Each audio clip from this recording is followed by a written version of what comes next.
ನಾವು ಇರ್ತೀವಲ್ಲ ಗೊತ್ತಾಗಲ್ಲ ಕೇಳಬೇಕು ಮಾತು ಫೋನ್ ಮಾಡಿ ಮತ್ತೆ ಪ್ರೇಮ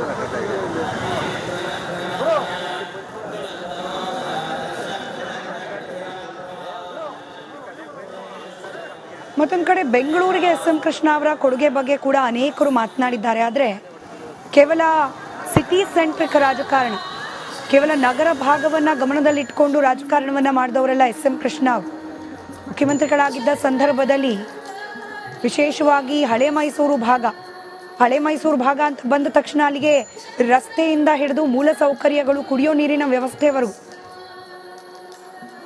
ಅದರ ಹರಿಕಾರರಾಗಿ ನಿಂತವರು ಎಸ್.ಎಂ. ಕೃಷ್ಣ ಅವರು. ಇದರ ಜೊತೆಗೆ ಗ್ರಾಮಗಳಲ್ಲೂ ಕೂಡ ಸರ್ಕಾರಿ ಕಚೇರಿಗಳಲ್ಲಿ ಡಿಜಿಟಲೀಕರಣ, ಅದಕ್ಕೆ ವಿಶೇಷವಾದ ಮಹತ್ವವನ್ನು ಕೊಟ್ಟವರು, ಒತ್ತನ್ನು ಕೊಟ್ಟವರು ಎಸ್.ಎಂ. ಕೃಷ್ಣ ಅವರು. ಒಂದು ಸರ್ಕಾರಿ ದಾಖಲೆ ಪತ್ರಗಳನ್ನು ಹುಡುಕಿಸಿ ತೆಗೆಯೋದು ಬಹಳ ಕಷ್ಟ ಅಂತಿದ್ದ ಸಂದರ್ಭ, ಎಲ್ಲವೂ ಕೂಡ ಫಿಸಿಕಲ್ ಡಾಕ್ಯುಮೆಂಟ್ ಸ್ವರೂಪದಲ್ಲಿ, ಹಾರ್ಡ್ ಕಾಪಿ ಸ್ವರೂಪದಲ್ಲಿದ್ದ ಸಂದರ್ಭ. ಆಗ ಒನ್ ಟಚ್, ಕೆಲವು ಒಂದು ಬಟನ್ನಲ್ಲಿ ದಾಖಲೆಗಳು ಸಿಗುವಂತಾಗಬೇಕು ಅಂದರೆ ಡಿಜಿಟಲೀಕರಣ ಅನಿವಾರ್ಯ ಅನ್ನೋದನ್ನು ಕೇವಲ ಅರ್ಥೈಸಿಕೊಂಡಿದ್ದು ಮಾತ್ರವಲ್ಲ, ಅದನ್ನು ಅನುಷ್ಠಾನಕ್ಕೆ ತರುವಲ್ಲೂ ಕೂಡ ಎಸ್.ಎಂ. ಕೃಷ್ಣ ಅವರ ಪಾತ್ರ ಬಹಳ ದೊಡ್ಡದಿದೆ. ಇನ್ನು ನಿನ್ನೆಯಿಂದ ರಿಪಬ್ಲಿಕ್ ಕನ್ನಡ ಅನೇಕ ರಾಜಕಾರಣಿಗಳನ್ನು, ಸಮಕಾಲೀನರು, ಎಸ್ಪೆಷಲಿ ಎಸ್.ಎಂ. ಕೃಷ್ಣ ಅವರ ಜೊತೆಯಲ್ಲಿ ಕೆಲಸ ಮಾಡಿದ ಅನೇಕ ರಾಜಕಾರಣಿಗಳನ್ನು ಮಾತನಾಡಿಸೋ ಕೆಲಸ ಮಾಡ್ತು. ಮೋಟಮ್ಮ ಅವರಾಗಿರಬಹುದು, ಟಿ.ಬಿ. ಜಯಚಂದ್ರ ಅವರಾಗಿರಬಹುದು,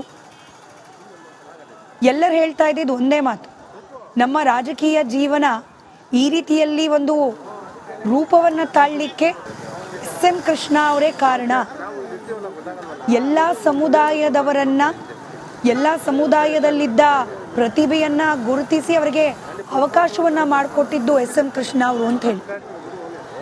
ಇನ್ನು ಮಹಿಳೆಯರ ವಿಚಾರದಲ್ಲೂ ಕೂಡ ಯಶಸ್ವಿನಿ ಯೋಜನೆ ಇರಬಹುದು, ಅಥವಾ ಸ್ತ್ರೀ ಶಕ್ತಿ ಯೋಜನೆಗಳಿರಬಹುದು, ಅಥವಾ ಮಕ್ಕಳು ಹೆಚ್ಚಾಗಿ ಶಾಲೆಗೆ ಬರೋ ನಿಟ್ಟಿನಲ್ಲಿ ಬಿಸಿಯೂಟ ಇರಬಹುದು, ಹೀಗೆ ಅನೇಕ ಯೋಜನೆಗಳು ಮುಂದಿನ ಎಷ್ಟೋ ತಲೆಮಾರುಗಳವರೆಗೂ ಕೂಡ ಯಶಸ್ವಿಯಾಗಿ ಅನುಷ್ಠಾನ ಮಾಡಲಿಕ್ಕೆ ಅರ್ಹವಾಗಿರುವಂತಹ ಯೋಜನೆಗಳಿಗೂ ಕೂಡ ಎಸ್.ಎಂ. ಕೃಷ್ಣ ಅವರು ಚಾಲನೆಯನ್ನು ನೀಡಿದ್ರು ತಮ್ಮ ಅವಧಿಯಲ್ಲಿ.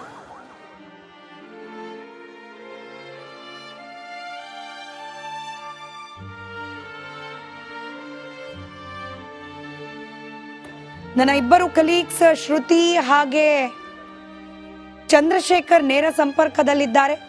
ಉಳಿದಾಗಿ ಶ್ರುತಿ, ಇಲ್ಲಿವರೆಗೂ ತಲುಪಿದೆ ಇದೀಗ ಮೆರವಣಿಗೆ, ಎಷ್ಟೊತ್ತಿಗೆ ಸೋಮನಹಳ್ಳಿ ತಲುಪುವ ನಿರೀಕ್ಷೆ ಇದೆ?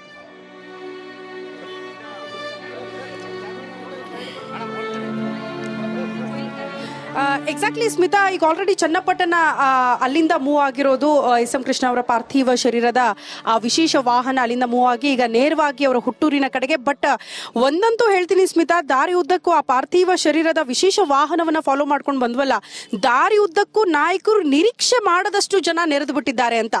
ಎಲ್ಲಿಗೂ ಕೂಡ ಅಷ್ಟರ ಮಟ್ಟಿಗೆ ಪ್ಲಾನಿಂಗ್ ಇರಲಿಲ್ಲ ಅಂತ ಅಲ್ಲಲ್ಲಿ ಸ್ಟಾಪ್ ಮಾಡಿ ಅಂತಿಮ ದರ್ಶನಕ್ಕೆ ವ್ಯವಸ್ಥೆ ಮಾಡೋದು ಒಂದು 2 ಕಡೆ 3 ಕಡೆ ಬಿಟ್ರೆ, ಬಟ್ ದಾರಿ ಉದ್ದಕ್ಕೂ ಜನ ನಿಂತಿದ್ದು ನೋಡಿ ಅಲ್ಲಿ ಆ ಪರಿಸ್ಥಿತಿಯನ್ನು ನೋಡ್ಬಿಟ್ರೆ ಇಲ್ಲ ನಿಲ್ಲಿಸಬೇಕು, ಅಂತಿಮ ದರ್ಶನಕ್ಕೆ ವ್ಯವಸ್ಥೆ ಮಾಡಲೇಬೇಕು ಅನ್ನೋ ರೀತಿಯಲ್ಲಿ ಜನಸಾಗರ ಇರೋದು ನಮಗೆ ನೋಡೋದು ಸಿಗುತ್ತೆ. ನಾನು ಕೂಗಳತೆಯ ದೂರದಲ್ಲಿದ್ದೀನಿ, ಎಸ್.ಎಂ. ಕೃಷ್ಣ ಅವರ ಹುಟ್ಟೂರು ಸೋಮನಹಳ್ಳಿ. ಆ ಕೂಗಳತೆಯ ದೂರದಲ್ಲಿ ನಮಗೆ ಸಿಗೋದೆ ರುದ್ರಾಕ್ಷಿಪುರ ಗೇಟ್. ಸೊ ಅಲ್ಲಿ ಜನ ಎಲ್ಲ ನಿಂತ್ಕೊಂಡಿರುವಂತಹ ದೃಶ್ಯವನ್ನ ನಾನು ಗಮನಿಸಿದೆ. ಹಾಗಾಗಿ ಅವ್ರನ್ನ ಮಾತನಾಡ್ಸೋಣ ಅಂತ ಇಲ್ಲಿದ್ದೀನಿ.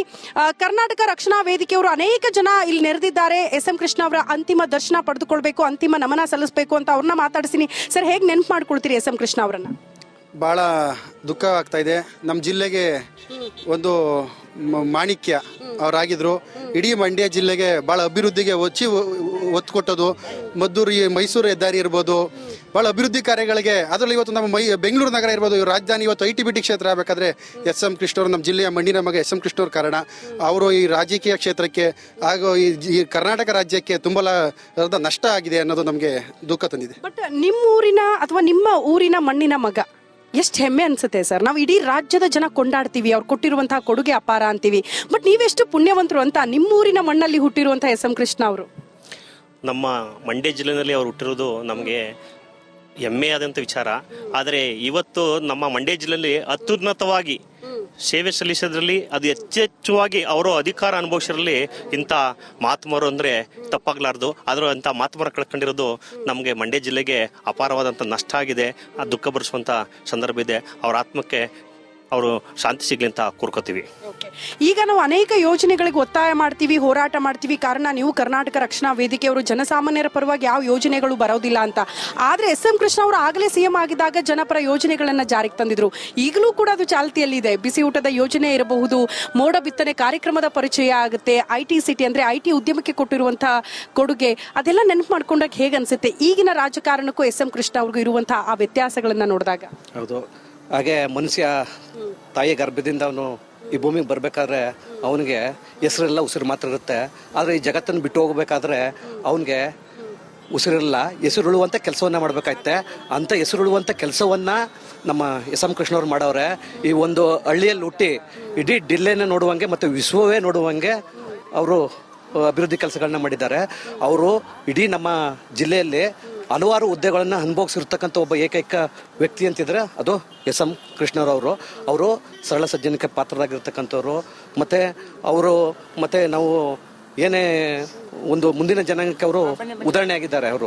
ಅವರ ಕಾರ್ಯವೈಖರಿ ಯಾವತ್ತೂ ಮನುಷ್ಯನ ಜೀವನ ಮುಂದಿನ ಜನಕ್ಕೆ ಉದಾಹರಣೆ ಆಗಿರಬೇಕು, ಎಚ್ಚರಿಕೆ ಗಂಟೆ ಆಗಿರಬಾರ್ದು. ಆದರೆ SM ಕೃಷ್ಣವರ ಜೀವನ ಮುಂದಿನ ಜನಕ್ಕೆ ಉದಾಹರಣೆ ಆಗಿದೆ. ಹಾಗಾಗಿ ನಾವು ಅವ್ರನ್ನ ಯಾವಾಗಲೂ ಅವರು ಇತಿಹಾಸದ ಪುಟಗಳಲ್ಲಿ, ನಮ್ಮ ಭಾರತದ ಇತಿಹಾಸದ ಪುಟಗಳಲ್ಲಿ ಚಿರುವಾಗಿ ಉಳಿದಿರ್ತಕ್ಕಂಥ ಯುಗ ಪುರುಷ ಅಂತ ನಾವು ಹೇಳ್ಬೋದು. ರೈಟ್. ನನ್ನ ಕಲೀಗ ಶ್ರುತಿ SM ಕೃಷ್ಣ ಅವರ ಅನೇಕ ಅಭಿಮಾನಿಗಳನ್ನ ಮಾತನಾಡಿಸ್ತಾ ಇದ್ದಾರೆ. ಹಾಗೆ ಈ ಅಂತಿಮ ಕ್ರಿಯಾ ವಿಧಾನಕ್ಕೆ ಆಗಿರುವ ಸಿದ್ಧತೆ ಬಗ್ಗೆ ಮಾಹಿತಿಯೊಂದಿಗೆ ಚಂದ್ರಶೇಖರ್ ಕೂಡ ಹೆಚ್ಚಿನ ಮಾಹಿತಿಯನ್ನ ನೀಡ್ತಾ ಹೋಗ್ತಾರೆ. ಚಿಕ್ಕ ಬ್ರೇಕ್ನ ಸಮಯ. ಬ್ರೇಕ್ ಆದ್ಮೇಲೆ ಈ ಕುರಿತಾದ ಮತ್ತಷ್ಟು ಮಾಹಿತಿಯನ್ನ ನಿಮ್ಮ ಮುಂದೆ.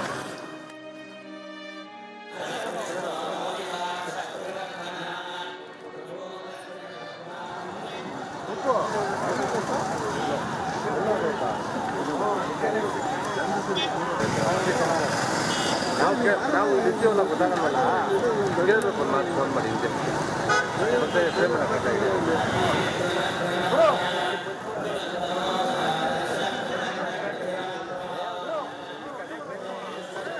ಮತ್ತೊಂದು ಕಡೆ ಬೆಂಗಳೂರಿಗೆ SM ಕೃಷ್ಣ ಅವರ ಕೊಡುಗೆ ಬಗ್ಗೆ ಕೂಡ ಅನೇಕರು ಮಾತನಾಡಿದ್ದಾರೆ. ಆದರೆ ಕೇವಲ ಸಿಟಿ ಸೆಂಟ್ರಿಕ್ ರಾಜಕಾರಣ, ಕೇವಲ ನಗರ ಭಾಗವನ್ನ ಗಮನದಲ್ಲಿಟ್ಕೊಂಡು ರಾಜಕಾರಣವನ್ನ ಮಾಡಿದವರೆಲ್ಲ SM ಕೃಷ್ಣ ಅವರು. ಮುಖ್ಯಮಂತ್ರಿಗಳಾಗಿದ್ದ ಸಂದರ್ಭದಲ್ಲಿ ವಿಶೇಷವಾಗಿ ಹಳೆ ಮೈಸೂರು ಭಾಗ ಅಂತ ಬಂದ ತಕ್ಷಣ ಅಲ್ಲಿಗೆ ರಸ್ತೆಯಿಂದ ಹಿಡಿದು ಮೂಲ ಸೌಕರ್ಯಗಳು, ಕುಡಿಯೋ ನೀರಿನ ವ್ಯವಸ್ಥೆವರೆಗೂ ಅದರ ಹರಿಕಾರರಾಗಿ ನಿಂತವರು SM ಕೃಷ್ಣ ಅವರು. ಇದರ ಜೊತೆಗೆ ಗ್ರಾಮಗಳಲ್ಲೂ ಕೂಡ ಸರ್ಕಾರಿ ಕಚೇರಿಗಳಲ್ಲಿ ಡಿಜಿಟಲೀಕರಣ, ಅದಕ್ಕೆ ವಿಶೇಷವಾದ ಮಹತ್ವವನ್ನ ಕೊಟ್ಟವರು, ಒತ್ತನ್ನ ಕೊಟ್ಟವರು